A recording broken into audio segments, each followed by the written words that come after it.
अस्सलामुअलैकुम। उम्मीद करता हूँ सारे ठीक होंगे और खैर वाफियत से होंगे। आज का लेक्चर स्पेशल 9th क्लास के लिए है। बहुत ज़्यादा स्टूडेंट्स ने ज़ोर डाला, एकेडमी वाले बच्चों ने, कि सर प्लीज़ लेक्चर दें लेक्चर दें लेक्चर दें। तो आज उनकी फरमाइश पर हम इंशाल्लाह 9th का जो सिलेबस है वो प्रॉपरली लेकर चलेंगे और आपको हर लेक्चर कंसेक्टिवली मिलेगा, ठीक है। इसलिए इस चैनल के साथ कनेक्टेड रहना। आपकी जो बेसिक्स हैं वो इंशाल्लाह क्लियर होंगी। किस तरह डेफिनेशन तैयार करनी है, डेफिनेशन क्यों टफ लगती है उर्दू उर्दू मीडियम के बच्चे को या इंग्लिश मीडियम के बच्चे को। इतने जो कंसेप्ट्स हैं इतने इजी होने के बावजूद इतने वैग्यू, इतने मुबहम क्यों लगते हैं, इतना डिफ़िकल्टी लेवल क्यों इंक्रीज हो जाता है बच्चों में। इन सारी चीज़ों का हल है आपके सर के पास। मैं यहाँ पर आपके लिए बेटा डेफिनेशंस राइट डाउन नहीं करूँगा, सीधी सी बात है। वो आपको आपकी बुक में भी मिल जाएंगी। बेसिक पर्पस होगा वो चीज़ों को समझना होगा। आज हम 9th क्लास का सेकंड चैप्टर स्टार्ट करने जा रहे हैं। Let's start with the name of Allah, बिस्मिल्लाहिर्रहमानिर्रहीम। बेटा आपके चैप्टर का नाम है काइनेमैटिक्स। इसको स्टार्ट करने से पहले आप मुझे बताएं, आपने फर्स्ट चैप्टर में पढ़ा होगा ब्रांचेस ऑफ फिजिक्स। झूठ नहीं बोलना, पढ़ा है कि नहीं पढ़ा? पढ़ा है, ब्रांचेस ऑफ फिजिक्स। बेटा उन ब्रांचेस ऑफ फिजिक्स में एक ब्रांच कहीं पे छुपी पड़ी होगी जिसका नाम है मैकेनिक्स। पढ़ा था, है ना?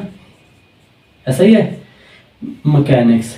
मैकेनिक्स बेटा ब्रांच ऑफ फिजिक्स की वो जो डील करती है मोशन के साथ, मोशन ऑफ ऑब्जेक्ट्स।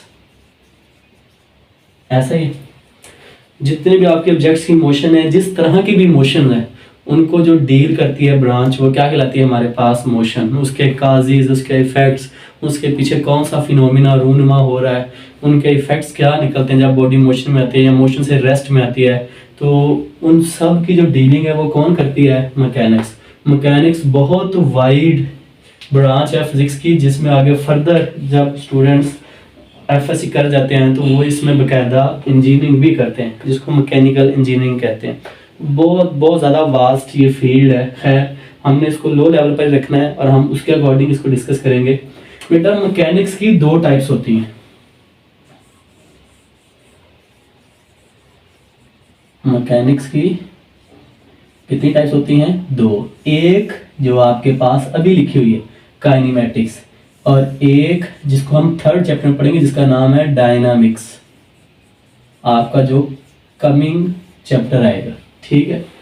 तो इसका मतलब काइनेमैटिक्स ब्रांच है मैकेनिक्स की, तो इसका मतलब ये भी फिर किससे लिंक्ड है? ये भी लिंक्ड है मोशन के साथ, आपके ऑब्जेक्ट, क्योंकि इसी का आगे बच्चा है, ठीक है। तो ये मोशन ऑफ ऑब्जेक्ट से डील करती है।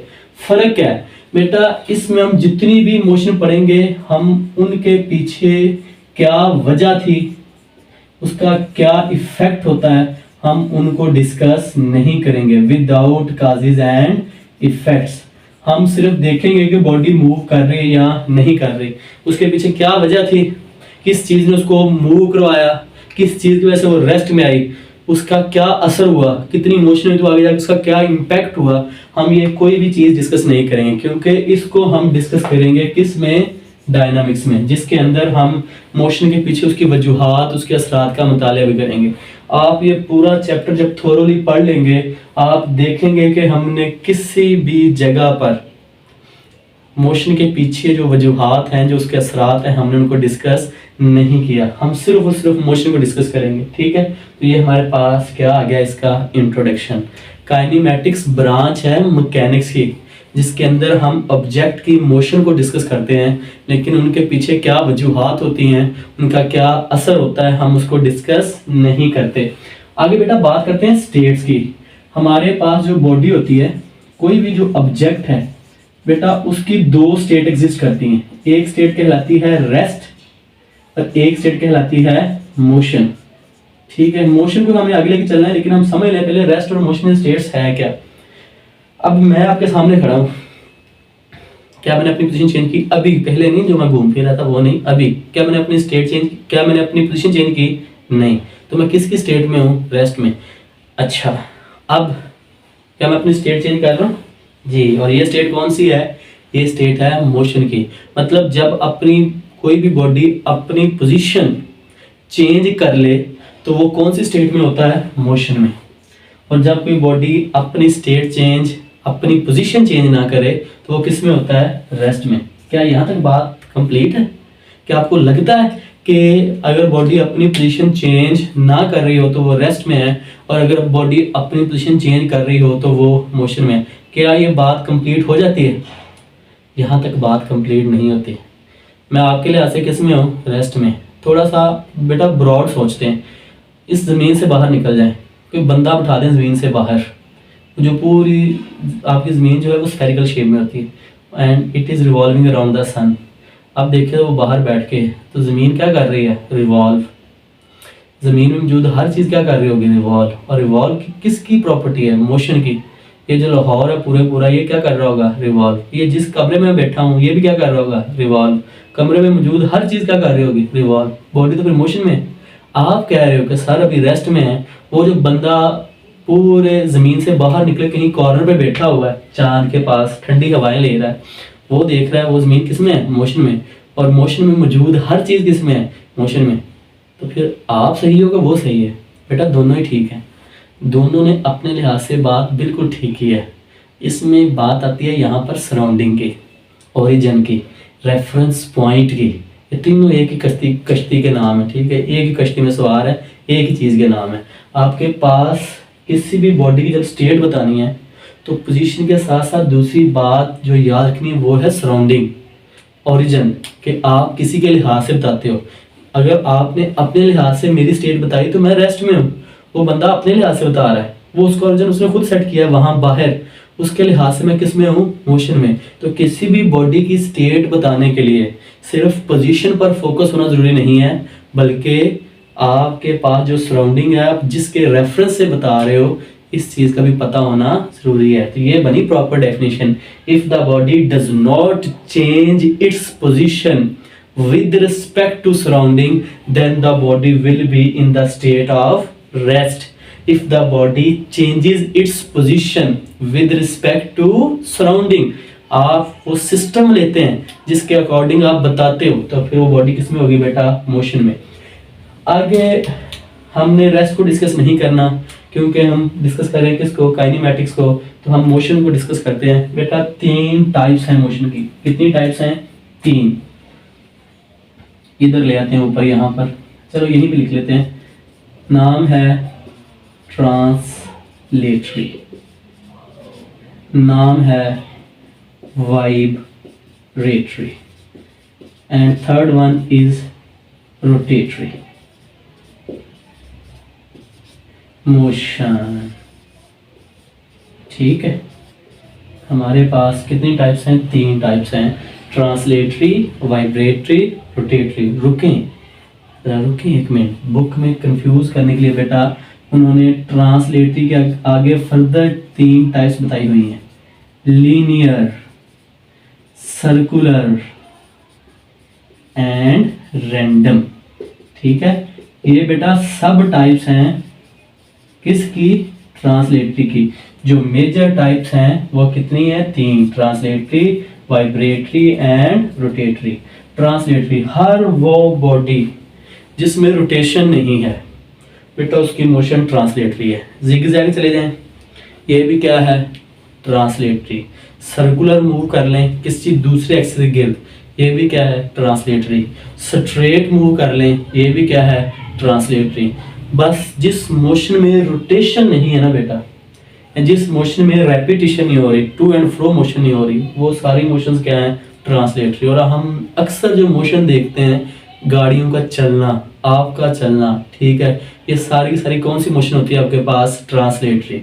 आपके पास जो ज़मीन रिवॉल्व कर रही है सूर्य गिर्द, सर्कुलर जो है, ठीक है, ये भी कौन सी मोशन है, ट्रांसलेटरी। ठीक है, the motion of the object in a straight curved or circular path without rotation is called translatory motion। आ गया वाइब्रेटरी मोशन। कभी झूला लिया ना, मैं गाँव में होता था ना, हमारे नीम का दरख्त है, वहाँ पे रस्सी डाल के ना नीचे फट्टी लगा के, तो वहाँ पे मैं झूले लेता रहा हूँ, आप लोगों ने भी लिया होगा। ठीक है, जहाँ पे वो झूला बिल्कुल रेस्ट हालत में होता है, सिंपल पेंडुलम देखा हो कभी, चलें आप देखेंगे नेक्स्ट क्लासेस में। वैसे पेंडुलम क्लॉक देखा होगा भी, उसमें इस तरह एक घंटा लगा होता है, यूं यूं कर रहा होता है ना। सर यहाँ पे क्यों बात कर रहे हैं, डिस्कस करते हैं। तो झूले के एग्जाम्पल ले लेते हैं बेटा। पहले वो रेस्ट में होता है, आप उसको उसकी उस पोजीशन से खींचते हो, छोड़ देते हो, बॉडी क्या करती है, आगे जाती है पीछे आती है, आगे जाती है पीछे आती है। उस पॉइंट गिर अपनी मोशन को बार बार दोहरा रही होती है बेटा। वो पॉइंट जहाँ पर बॉडी सबसे पहले रेस्ट में थी उसको कहते हैं मीन पॉइंट। वो जहाँ से जिस मैक्सिमम पॉइंट्स तक जा रही होती है बेटा, वो दो मैक्सिमम पॉइंट्स कहलाते हैं एक्सट्रीम पॉइंट्स। दो एक्सट्रीम पॉइंट्स के दौरान बॉडी अपनी मोशन को टू एंड फ्रो, इसको बैक एंड फोर्थ भी कहते हैं, अपने आप क्या करवाती है, मूव करवाती है। ये जो टू एंड फ्रो मोशन होती है बेटा, इसको क्या कहते हैं, वाइब्रेटरी मोशन। ये जब आप ताली मारते हो वाइब्रेशन से साउंड आता है। आप अगर इसको स्लोमो करके देखें तो आपकी जिल्द होती है ऐसे कर रही होती है, अपने मेन पॉइंट के इर्द गिर्द क्या कर रही होती है, वाइब्रेट। ड्रम बीटर्स जब ड्रम को बीट करते हैं तो उसकी जो झिल्ली होती है वो भी देखिए क्या कर रही होती है, वाइब्रेट। तो उसके जो झिल्ली होती है वो उसके जो पार्टिकल्स होते हैं अपने मेन पॉइंट के इर्द गिर्द क्या कर रहे होते हैं, वाइब्रेट। यही वो पार्टिकल्स की मोशन है जिसकी वजह से साउंड पैदा होता है। ये भी आप 10th क्लास में पढ़ेंगे। खैर हमारा यहाँ पर सिर्फ मोशन के साथ कंसर्न है, तो किसी भी बॉडी का अपने मेन पॉइंट के इर्द गिर्द वाइब्रेट करना, to and fro motion, the to and fro motion are the back and forth motion of the object about its main position is known as vibratory motion। Examples आपको मिल जाएंगी, ठीक है, साथ ही लिखे होंगे कहीं पे। आगे आगे रोटेटरी बेटा। रोटेटरी कोई भी बॉडी जब स्पिन करती है ना, और जब वो स्पिन करती है तो उसका जो एक्सिस ऑफ रोटेशन कहते हैं जिस पॉइंट के इर्द कोई बॉडी अपने आप को घुमाए उसका एक्सिस ऑफ रोटेशन उसी बॉडी में हो, तो बेटा वो मोशन क्या कहलाती है, रोटेटरी। आपके दरवाजे होते हैं, दरवाजों के कब्जे होते हैं, ठीक है, वो कब्जा अटैच होता है, वो कब्जा अपने ही उस जो वो मेक लगी होती है, कील लगा होता है, उसके क्या कर रहा होता है, खुद को रोटेट कर रहा होता है। वो मोशन कौन सी है, rotatory. Spinning, the spinning motion of the object is known as rotatory motion. बहुत सारे एग्जांपल, पंखा लगा होता है उसमें रॉड लगा होता है, वो रॉड खुद को खुद घुमा रहा होता है। आपकी जो जमीन है बेटा, जमीन सिर्फ सर्कुलेट नहीं कर रही, वो बल्कि अपने एक्सिस के गिर्द क्या कर रही है, मूव कर रही है, अपने एक्सिस के गिर्द अपने आप क्या कर रही है, स्पिन करवा रही। ये जो स्पिन मोशन ऐसे हो रही है जमीन की, कौन सी मोशन है, रोटेटरी मोशन। लाखदार एग्जांपल रोजमर्रा आप झूला लेते हो जाके, ठीक है, वो जिसमें मुझे वैसे उससे बड़ा डर लगता है, वो वाह सारियाँ होती हैं, वो ठीक है, बड़ा सारा झूला वैसे करके जनाब घूमता है, ठीक है, इतना ऊंचे रहता है, वो जिस एक्सिस के मूव कर रहा होता है बेटा, वो क्या होती है आपके पास, रोटेटरी मोशन, ठीक है। ये बहुत सारे एग्जांपल हैं जो किसकी एग्जांपल है, रोटेटरी की। ये हमारे पास तीन मेजर टाइप्स है, आपकी बुक में ऐसे नहीं है, आपकी बुक में पहले ट्रांसलेटरी है, फिर उसकी तीनों टाइप्स को डिस्कस किया और फिर अगले दो टाइप्स को। जब भी ये क्वेश्चन आए वो कह दे कि right the types of the motion, बेटा ये टाइप्स लिखनी है जो मेजर है, ये आप एडिशन लिख सकते हैं। अब ये ना हो कि ये आप एक ये लिख दें, दो ये लिख दें, तो आपने बेसिकली एक ही लिखी है, आपने तीन टाइप्स नहीं लिखी। ट्रांसलेटरी में लीनियर की बात करें तो बेटा, अगर आपके पास स्पेसिफाई कर दिया ना, पाथ क्या हो, स्ट्रेट, ना कि सीध में जो ऑब्जेक्ट्स मूव करते हैं ना सीधे, वो जो मोशन होती है वो क्या होती है, लीनियर। लीनियर मतलब होता है सीधा एक डायरेक्शन में मूव करना, ठीक है। सर्कुलर, अपना एक्सिस ऑफ रोटेशन ना हो, किसी और बॉडी का एक्सिस ऑफ रोटेशन हो, उसके सर्कल के पाथ मूव करना। कौन से पाथ में, सर्कल के पाथ में। वो कौन सी मोशन है, सर्कुलर। जमीन अपने गिर्द अपने एक्सिस में जब मोशन परफॉर्म करती है, इसको कहते हैं बेटा रोटेटरी मोशन। ये सूर्य गिर्द भी क्या कर रही है, रिवॉल्व कर रही है, ठीक है। ये जो सूर्य गिर्द रिवॉल्व कर रहे हैं बेटा, इसको क्या कहते हैं, सर्कुलर मोशन। आपके इलेक्ट्रॉन्स न्यूक्लियस गिर्द क्या कर रहे हैं, रिवॉल्व कर रहे हैं, कौन सी मोशन है, सर्कुलर मोशन है। वो झूले में जो बच्चे बैठे हुए थे वो इस एक्सिस गिर्द क्या कर रहे हैं, रिवॉल्व। वो बच्चे जो हैं वो सर्कुलर मोशन परफॉर्म कर रहे हैं, वो जो एक्सिस है बेटा वो रोटेटरी मोशन परफॉर्म कर रहा है, ठीक है। अगर रैंडम जिगजैग मोशन, कीड़े मकोड़े जिस तरह चलते हैं, आपके परिंदे जिस तरह उड़ते हैं, हम जिस तरह मूव करते हैं, हमारी ये जिगजैग मोशन है। जिगजैग को इर्रेगुलर मोशन कहते हैं, जिस मोशन में कोई तरतीब ना हो उस मोशन क्या कहते हैं हम, रैंडम मोशन। लातदाद एग्जांपल है, तो ट्रांसलेटरी की टाइप है ना, तो हम ये मोशन बहुत ज्यादा परफॉर्म करते हैं। तो ये हमारे पास क्या होती है, रैंडम मोशन। उम्मीद करता हूँ यहाँ तक लेक्चर समझ आया होगा। हम इंशाल्लाह इससे आगे कल लेक्चर स्टार्ट करेंगे, तब तक दुआ में याद रखिएगा। अल्लाह हाफिज़।